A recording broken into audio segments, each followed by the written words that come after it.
Hello students, आशा है कि आप लोगों की परीक्षा की तैयारी अच्छी तरह से चल रही होगी। आज हम लोग उसी तैयारी को और बेहतर करने के लिए हिंदी साहित्य के 50 महत्वपूर्ण प्रश्नों को हल करेंगे। तो चलिए अब देर न करते हुए शुरू करते हैं आज का पहला प्रश्न। जयशंकर प्रसाद द्वारा रचित इरावती कैसा उपन्यास है? इरावती ऐतिहासिक उपन्यास है। अगला प्रश्न है, हिंदी का पहला रिपोर्टाज लक्ष्मीपुरा किस पत्रिका में प्रकाशित हुआ? लक्ष्मीपुरा रूपाभ में प्रकाशित हुआ।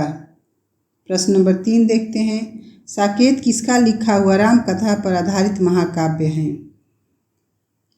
साकेत मैथिली शरद गुप्त द्वारा रचित महाकाव्य है। अगला प्रश्न है, तार सप्तक, दूसरा सप्तक और तीसरा सप्तक का संपादन किसने किया? इसका संपादन अज्ञेय ने किया है। अगला प्रश्न है, निम्नलिखित में कौन सा सुमेलित नहीं है?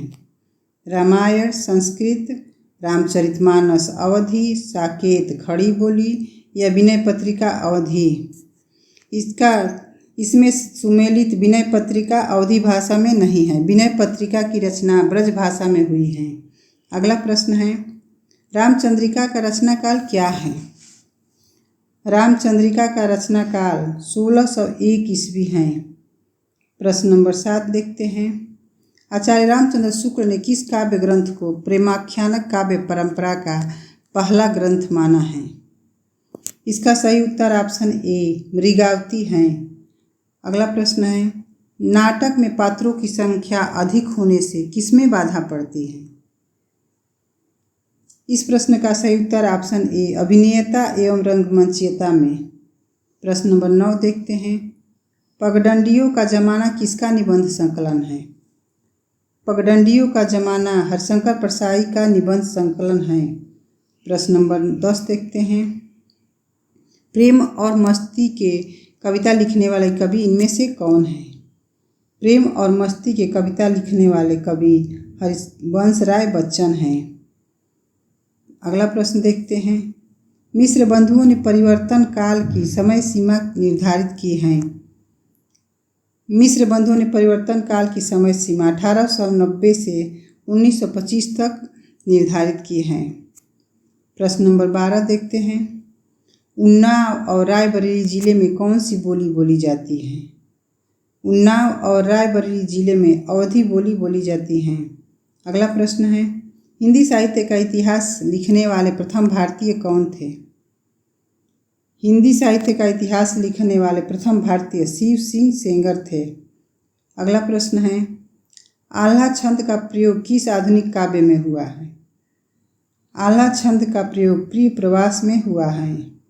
प्रश्न नंबर 15 देखते हैं, फैंटेसी का प्रयोग किस कवि ने सर्वाधिक किया है?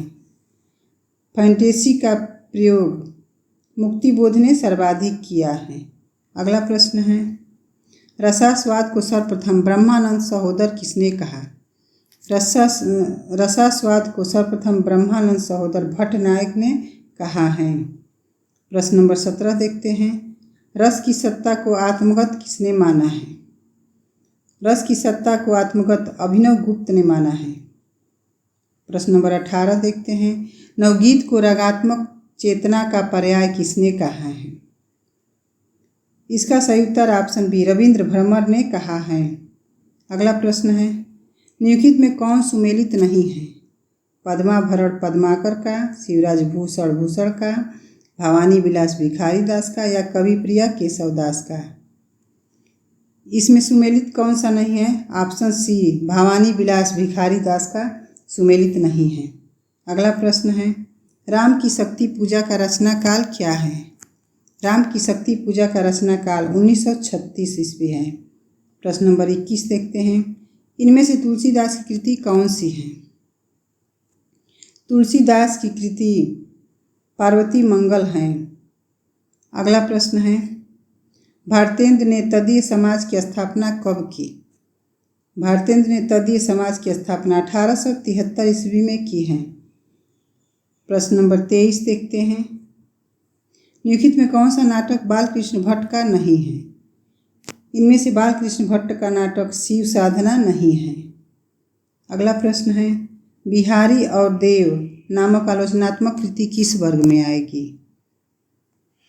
इसका सही उत्तर ऑप्शन बी तुलनात्मक समीक्षा है। प्रश्न नंबर 25 है, साहित्य का वह विधा कौन सा है जिसमें शब्दों के माध्यम से दृश्य या रूप को उभारा जाता है? इसका सही उत्तर ऑप्शन बी रेखा चित्र है। प्रश्न नंबर 26 है, इनमें से कौन सा जोड़ा गलत है? विद्यापति कीर्तिलता, हेमचंद शब्दानुशासन, दामोदर शर्मा वर्ण रत्नाकर या राम सिंह पाहुड़ दोहा? इनमें से गलत जोड़ा ऑप्शन सी दामोदर शर्मा वर्ण रत्नाकर हैं।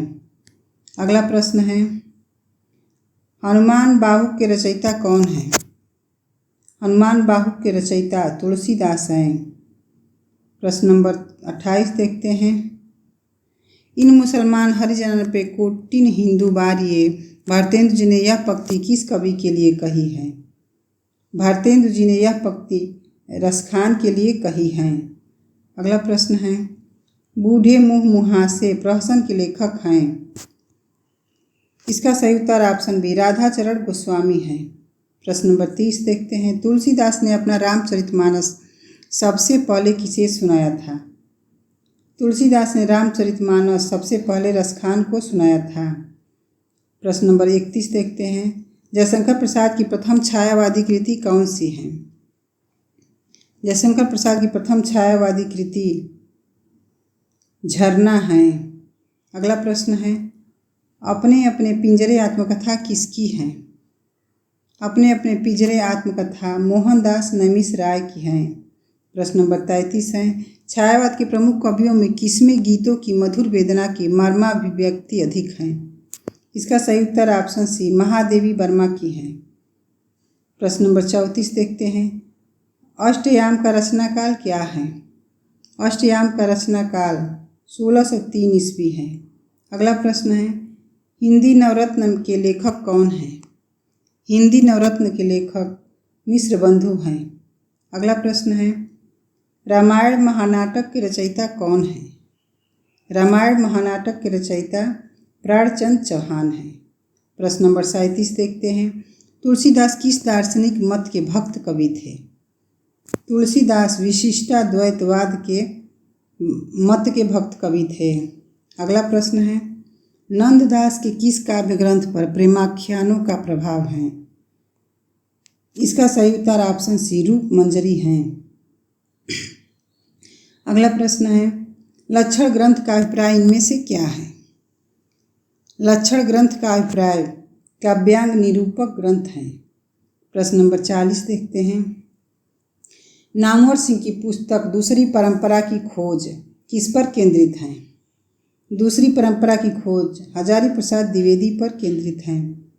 प्रश्न नंबर 41 देखते हैं, अलंकारों काव्य का शोभा कारक धर्म किसने माना है? अलंकारों काव्य का शोभा कारक धर्म दंडी ने माना है। अगला प्रश्न है, प्रयोगवाद के प्रवर्तक के अनुसार प्रयोगवादी कवि मुख्य तथ्य क्या है? इसका सही उत्तर ऑप्शन सी नई राहों का अन्वेषण है। प्रश्न नंबर 43 देखते हैं, छंदों का अजायब घर निम्न में से किस कृति को कहा जाता है? छंदों का अजायब घर रामचंद्रिका को कहा जाता है। प्रश्न नंबर 44 देखते हैं, 14 सूफी संप्रदायों का उल्लेख किस पुस्तक में मिलता है? 14 सूफी संप्रदायों का उल्लेख आईने अकबरी में मिलता है। अगला प्रश्न है, तुम्हें सौंपता हूँ किसकी काव्य रचना है? तुम्हें सौंपता हूँ काव्य रचना त्रिलोचन की है। अगला प्रश्न है, इनमें से कौन सी कृति जायसी की है? इसका सही उत्तर ऑप्शन सी कन्हावत जायसी की कृति है। अगला प्रश्न है, विठोबा का भक्त किसे माना गया है? विठोबा का भक्त नामदेव को माना जाता है। प्रश्न नंबर 48 है, मध्यकाल के किस मुसलमान कवि ने कृष्ण भक्ति साहित्य की रचना की?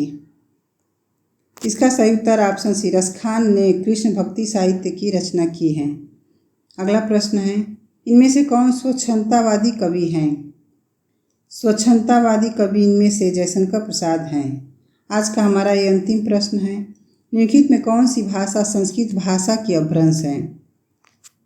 इनमें से संस्कृत भाषा की अपभ्रंश पाली हैं। आशा है कि आज का हमारा ये वीडियो आप लोग को पसंद आया होगा। अगर वीडियो अच्छा लगा हो तो लाइक और दोस्तों में शेयर ज़रूर करें और अभी तक हमारे चैनल को सब्सक्राइब नहीं किया है तो चैनल को सब्सक्राइब ज़रूर कर लें। धन्यवाद।